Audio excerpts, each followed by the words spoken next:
on a route du DNA. Fali n'a rien à voir avec ça. À peine à droite, il n'a même pas le pouvoir à bloquer l'homme internet. Il va en contacter nos nan. Comme ça, on a expliqué Batunion surtout parce que ma caméra baby boy parce que pas n'importe quoi on aime pas si chroniqueur non pas chroniqueur il a pouvoir pas finir en internet. Engaye pas n'importe quoi na mikili. Hôtel ya solo ezali kaka se moko na Kinshasa. Hôtel Pacific Hotel.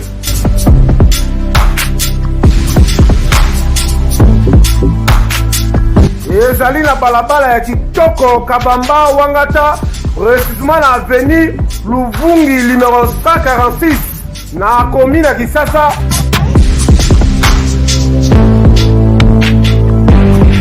Kolala pe kolamuka ezali kitoko, malile ezali kitoko, ba chambre pe confort, ba appartement ezali propre ndeti kaka kozala mikili.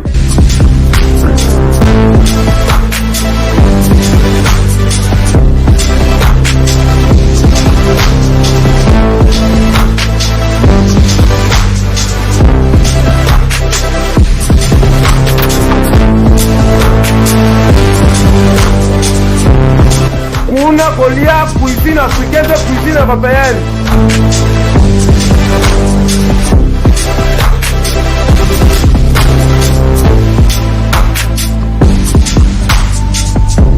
Tunanga nini, wifi eza ofele, ordinateur eza ofele, voiture pe ya déplacement ezali. Kozanga te oleka kuna, soki oleki kuna ozala jamais déçu. Ba na poto ba na mikili, ba homme d'affaires, place ezaka moko na hôtel Pacific Hotel. Kuna la classe est la différence. Et yo.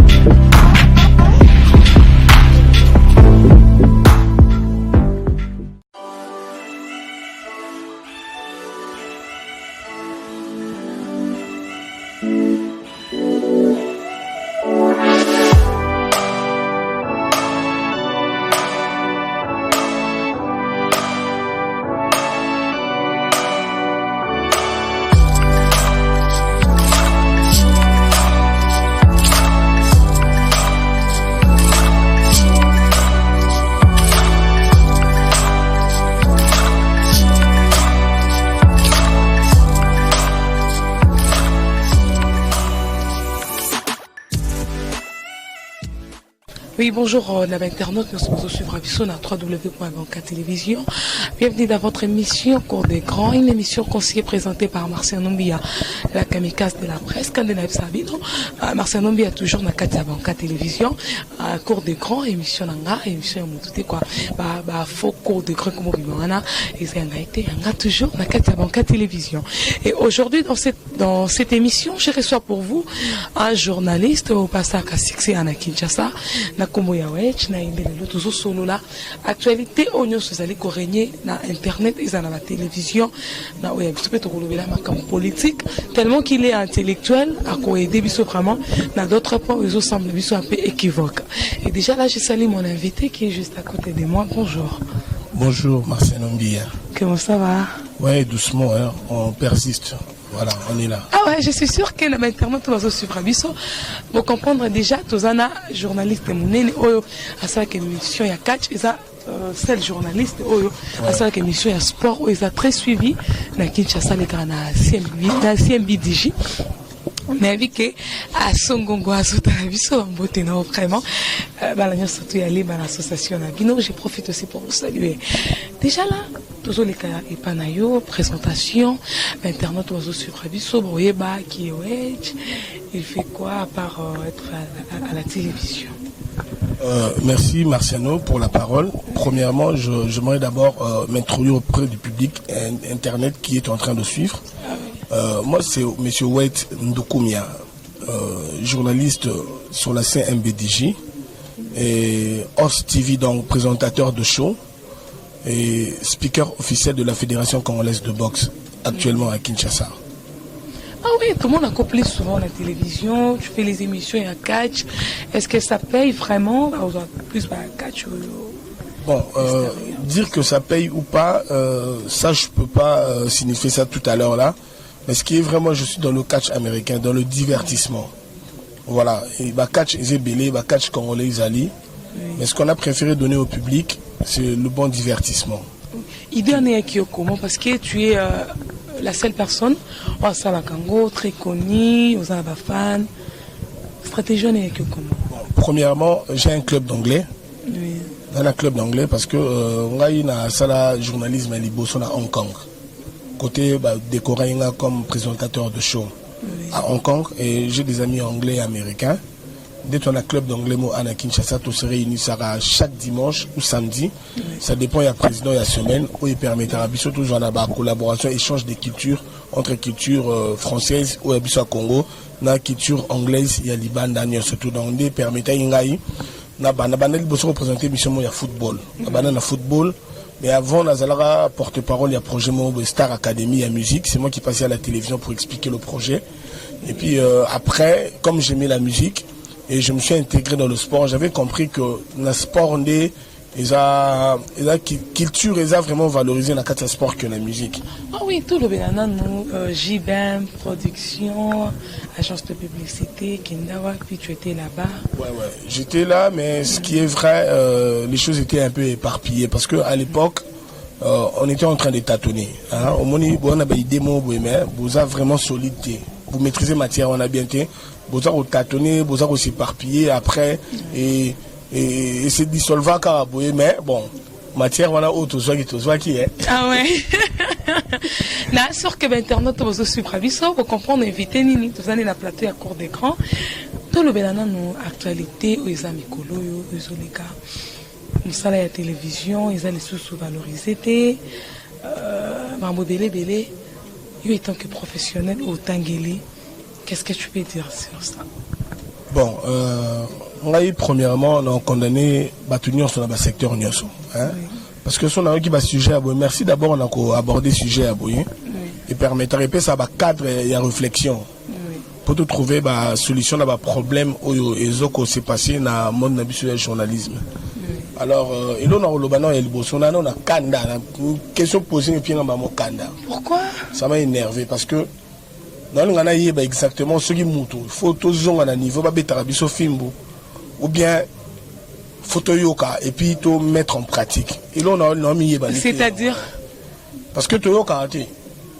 Depuis que ça réforme, on comprend. Bino monde écoute, on a plus d'un besoin que au seul site na yo idée parce que va faire un zunzu, va faire un zoto, au seul chaîne va faire un zunzu, va faire un zoto. Ce que c'est Bon, premièrement, il faut respecter la ligne éditoriale. Il y a une émission, il y a une chaîne. Parce que cette ligne éditoriale, ils ont respecté au monde que nous avons ligne en plus, il y a journalistes, mais autres journalistes, ils naître, ils ni pour ni contre. Mais affaire, il y a attaché de presse. On a attaché de presse dans le commissariat général de la police nationale congolaise. On a attaché de presse, il y a le commissariat général de la police nationale congolaise. Je suis attaché de presse là-bas. Mais dans l'émission, non, tu ne fais pas preuve de ça? On a penché quelque part, tout ça. Non. Ouais, comme une brutalité, ça veut dire quoi? Au monde, qu'est-ce que tu as un monde des arts au béba? Surtout le journalisme, baby, c'est surtout l'Internet. Au monde, au calibre bien, non, sentir, on dirait tomber à notre exception en chic. Vous comprenez? Dans mon net, ils ont fait un cours, il y a presse écrite. Parce que journaliste, non, pas la différence entre un journaliste et un chroniqueur. Parce que mais il faut beaucoup. Parce que au rôle qu'en internet, on s'allie buzz. Mais buzz, on a peut-être pas si ma parole nos valeurs. Vous comprenez? Même pas famille, non, même pas batang sakio. Les lomoni journaliste peut na silicine chic ba coller, à licencié, na habité dans option ni n'importe comment. Mais à l'équipe internet, à osa na makambo oyo pour ça la ka buzz. À Bossani, ba faculté, ba potentiel nyonso yazanango pour ça la ka buzz. Balobi que internet isa église, il faut que finga pesa au dénigrer ba tout pour nos code na poto tout ça. Bon, au moni, comme on a deux questions, nous on a répondre. Bien, on a répondre tous les deux dans Balamako. Non, banana liboso boy. Journaliste Azam Moutou a procédé à la question des références en journalisme. Peut permettre à se situer très bien dans Makambo Yazusala. En plus, surtout Banabasi, Bino, Yote me Bino. Bato Bazana Poto, on a la plupart Bazana Bon en bon côté.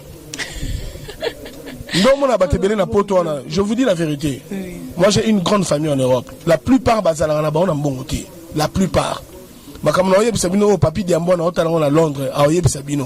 plupart en Europe, il faut savoir épargner. En Europe, Kayou, Azongi, Ana famille, Ana Bananae, Azako épargnaka. Na poto pour mon adjika, ou tu penses poto aye awa. La plupart bilamba bayara olata na kineza o bango balata na poto te.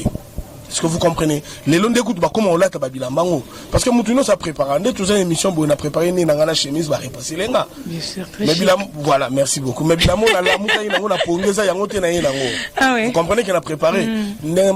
Ceux qui a outil, Azana Poto, pendant la semaine, Anna Kayou, peut-être ingénieur électricien en Europe.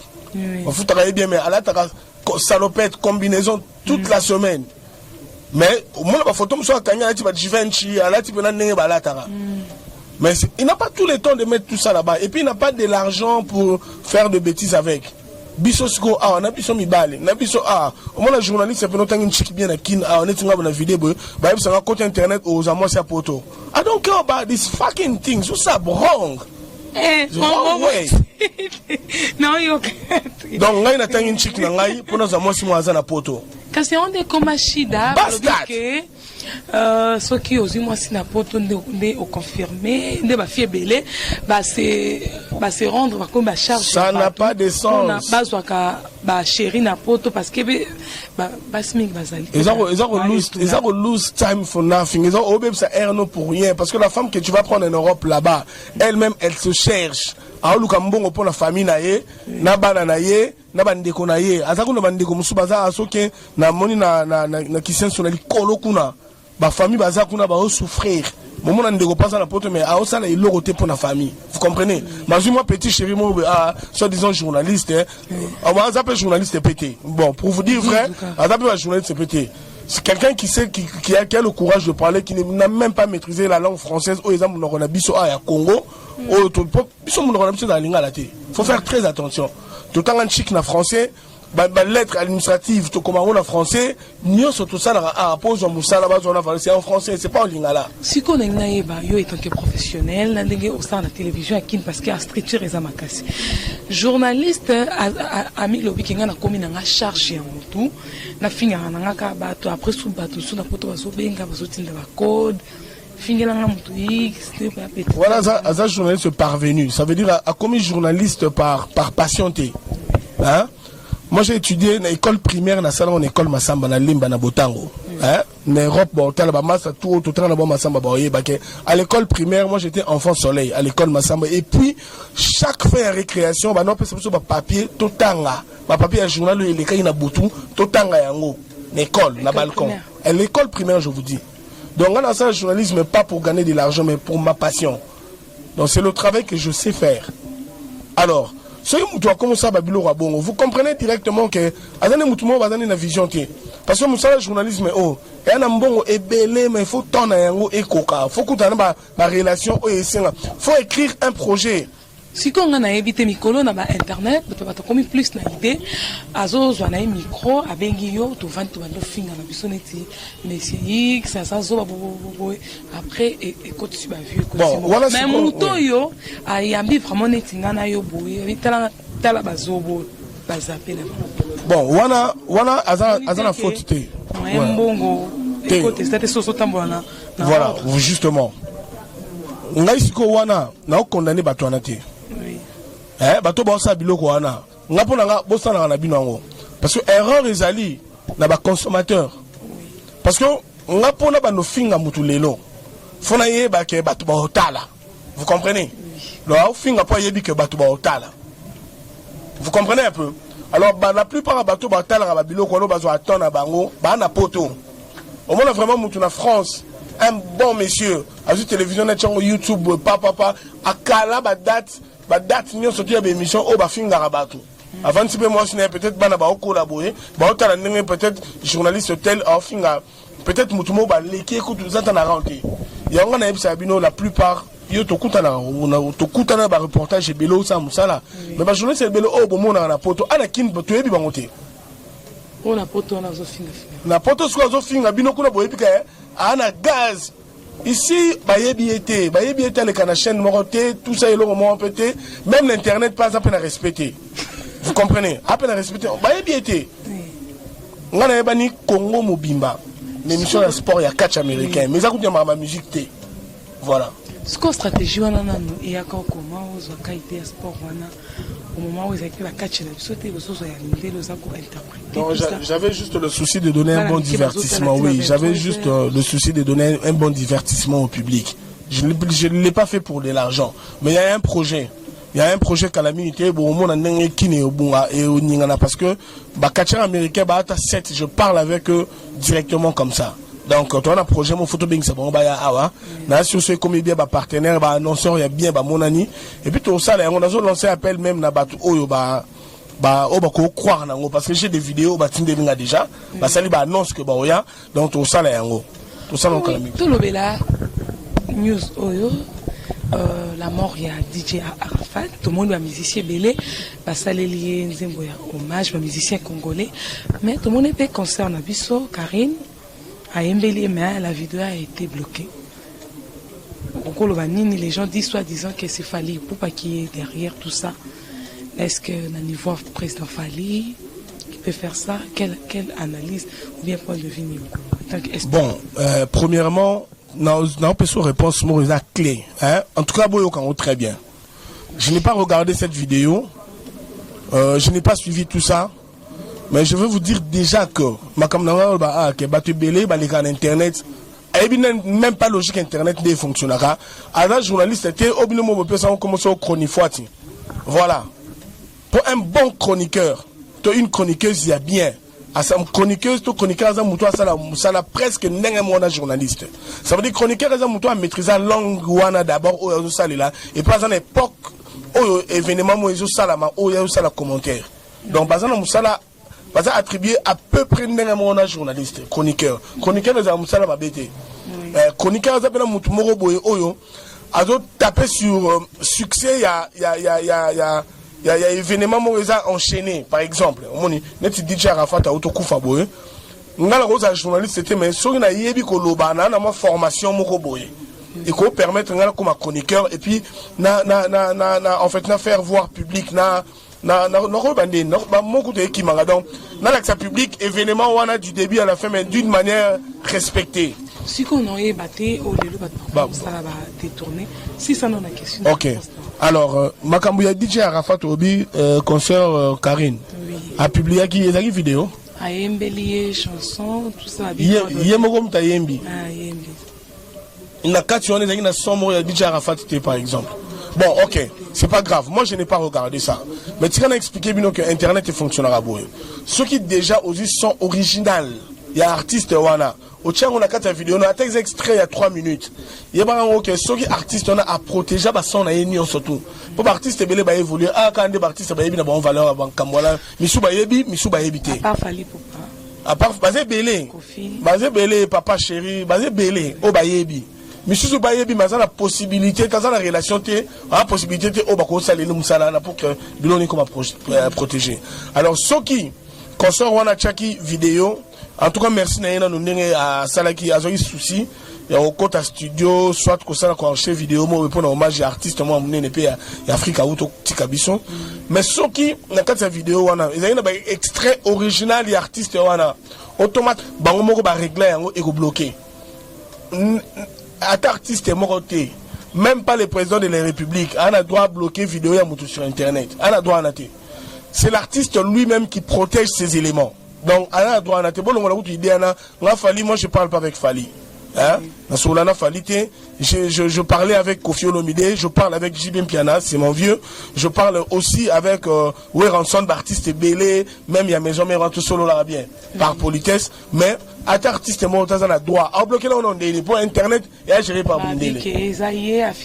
Ça n'a rien à voir, ça n'a rien à voir, rien à voir. Fali ata pesi 1 million de dollars.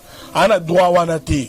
Vous imaginez que les djihadistes minés au bas ça la rapenza ba attentat minés en Europe. Vous que ça la iPhone. iPhone wana so iCloud na yo so ozana ngote atoke na Apple. Bon pesa ote pour atteindre mutu. On n'a jamais ils ont contrat, une licence au Bassimia. Donc et attends, bon on la route du DNA, Fali n'a rien à voir avec ça. À peine à droite, il n'a même pas le pouvoir à qui bloquer l'homme internet. Il va en contacter non nani. On bien contacter batoya. Il y a Internet. Ce sont des effets robots. Et là, on est ça automatiquement. Si la sœur a yembika na voix na yemo robot, mouta bloquant azate. Vous comprenez? Même au moment où on a lobby, par exemple, DJ Arafat.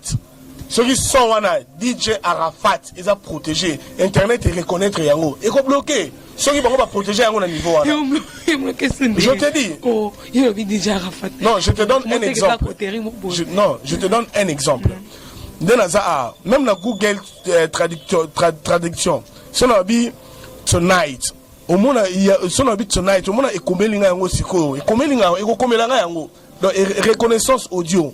Donc Fali n'a rien à voir.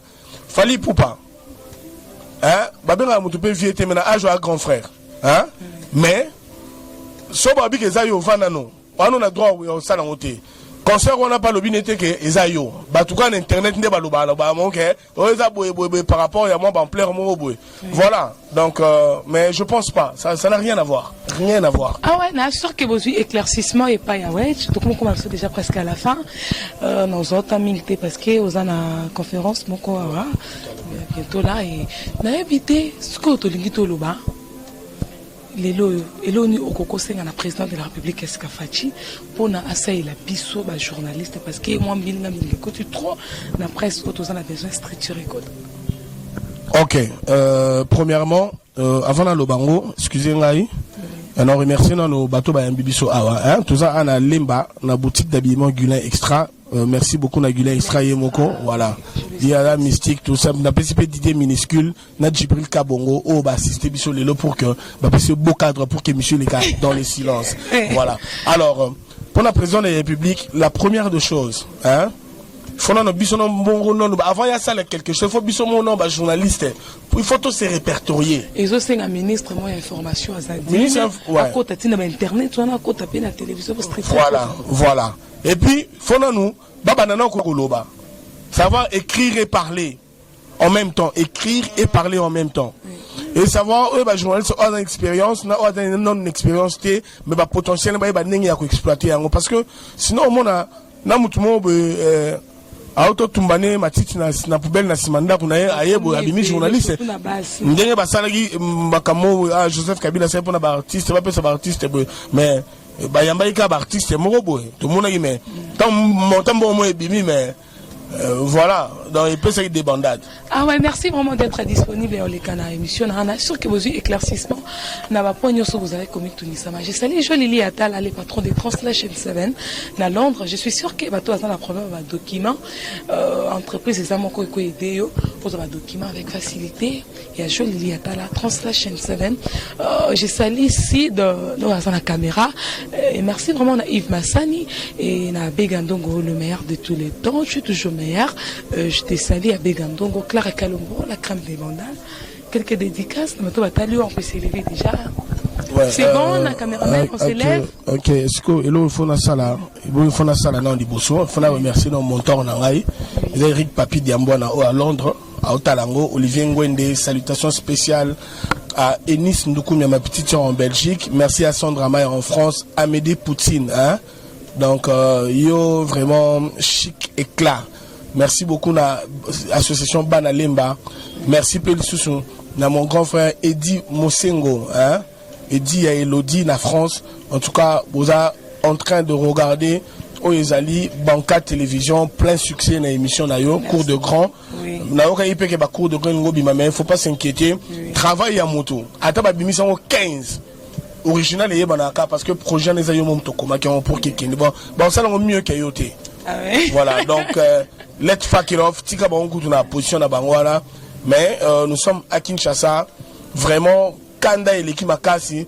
J'aimerais que prochainement, tout aller dans ce rendez-vous, moi, ils en a 4, comme ça, n'a expliqué, surtout parce que ma caméra est baby, parce que pas n'importe quoi, on aime, chroniqueur, il y a pouvoir, finir en internet, parce que, voilà, photo, boring, if you feel boring, you should stay at your home, at your place. Don't talk anymore just like this for spending time for watching fucking things on TV, That's bad, you need to respect yourself. Interprète ça en français pour quand?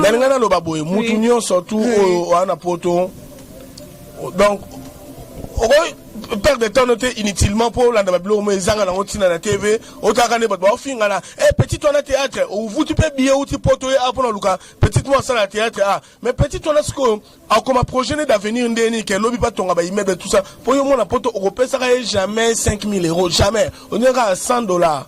Parfum, catch, $100, parfum, catch. Sur la boutique d'habillement, on est aux awa, pour projet, je fais la promotion de cette boutique à la télévision et moi je m'habille ici chaque semaine. Et on peut-être na TV Ah oui, merci vraiment d'être disponible à passer à mon émission et merci vraiment à cadre et à Bibiso.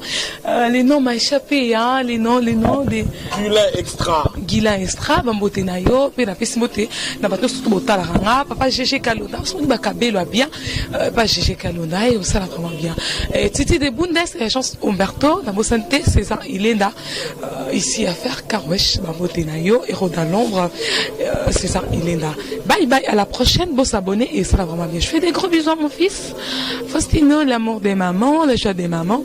Tout content, tout joyeux.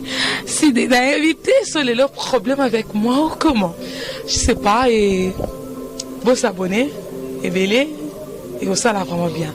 Bye bye, à la prochaine. On a tout écouté Banasima, on a invité Moussous, on a si j'ai Moussous, Mike na montage, et salut bien.